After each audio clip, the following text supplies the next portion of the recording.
I need to say that those who come here talking about NRM this, NRM has a lot of money, waning. Power is for keeping. It doesn't matter how good you are. Obote was a wonderful leader. Obote didn't steal. Obote didn't steal any money, he didn't build mansions, he didn't know. But he lost power twice. Idi Amin was a wonderful leader. Look at what he was able to achieve. But Idi Amin understood Sinoraj. He understood Sinoraj. That's why he built the UN, the building, the embassy in New York, in Japan. He built airports, underground airports. But he also didn't know how to keep power. Museveni knows how to keep power. He does. And he's not going to leave it like that. And you say, oh, you know what, you have too much money. He's not going to leave it. You know, listening to some of these MPs and some of the things that you are saying, I ask myself a question. Do you have to be an MP? Is politics the only thing you can do? If you don't have money, you go. If you want ideas, go to university, set up a think tank, go to Chikubo. There's a lot of ideas there. Yeah? Why are you here saying politics? The Ugandan frame of politics is not for ideas. It's not. How many ideas do we see in parliament? How many? Yeah? I have been to Mbale during elections. I've been to Soroti. You start speaking, you tell me this is wrong. As soon as you start speaking, people queue up, waiting for you to finish. And if you don't have money to give them, they'll burn the place down. Do you genuinely think that you are going to reverse that trend? Listen to this. Those people who want money, haven't they democratically chosen that they should receive it? Are they not voting with their demand? Why don't you want to give it to them? If you don't have it, choose another profession. Let those all go and work out money, and when you have enough, come back and stand before them. Now, I heard somebody saying that MPs are buying ambulances. My son is an MP in Mugendi. And I told him to buy ambulances for people. What's wrong with that? Your illusion is that government is the one to sort out our country.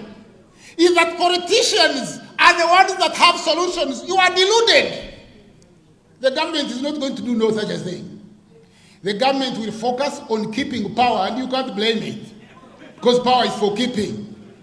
So, you know, if I was in power, even in your own home, can I come and say, you relinquish power, let me stand here and we share it and you agree?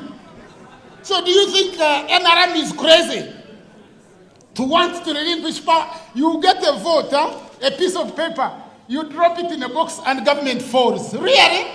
That is delusional. You know, my brother Mugisha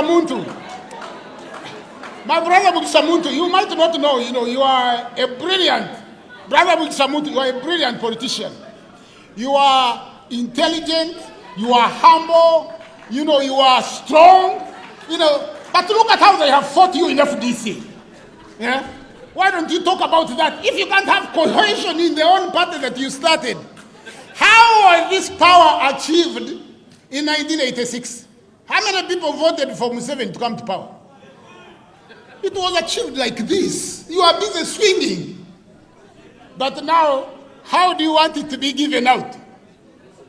So, it is true that we should go to areas and sensitize people, and I wish you good luck. But I would like to be there when you are really making a presentation telling citizens in these villages who hardly have money to buy posho and saying, we won't give you money anymore. You have to vote for us on account of ideas. What a joke you are thinking. What a joke. Okay. Now, there's a brother who mentioned that I talk about whites. What is whites? Who are the whites? There are no people called white. I talked about the Anglo-American Empire. Most white people are in the same boat as us. America has over 26 million poor people. Some of them live in tents. And those of you who talk about corruption, I think you are giving Africa fake news, a bad name. Let me give you corruption. In 2008, when the global economy collapsed, how was it achieved? With subprime mortgages. Getting a building like this and giving you a mortgage where you pay $100 a month so you can walk away. And getting these mortgages and student loans, putting them together and creating a collateralized debt obligation. Then getting these rating companies, the so-called Standard & Poor, Moody's, which come and rate us and everybody quotes it in the newspaper, useless organizations. And they rated these CDOs, they gave them AAA rating, the same as government bonds. Then they got AIG to ensure and sell it to external investors. How much money was lost globally in every economy created by these so-called thieves and robbers who stole a whole country? How was America achieved?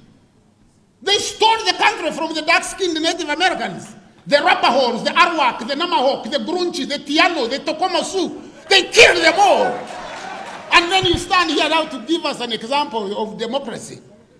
If Uganda has chosen its own brand of democracy, based on you having vote wealth, we talk about bride wealth. Can you go and complain that they have asked you for 100 cows? And if people, they might, yeah, we will, I've heard that. Yes, we can. Why don't you say like Obama, yeah? You keep Guantanamo Bay and still say, yes, we can. Yeah? You invade other countries and say, yes, we can.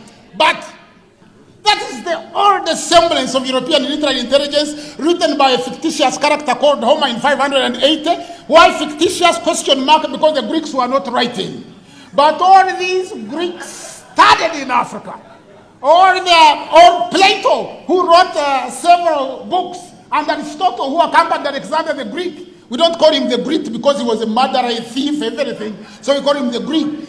He xeroxed most of the writing that he found in Africa. So please do not bring Aristotle, or, these are children compared to us. Me, I study Sheikh Anta Diop, So I don't study Aristotle.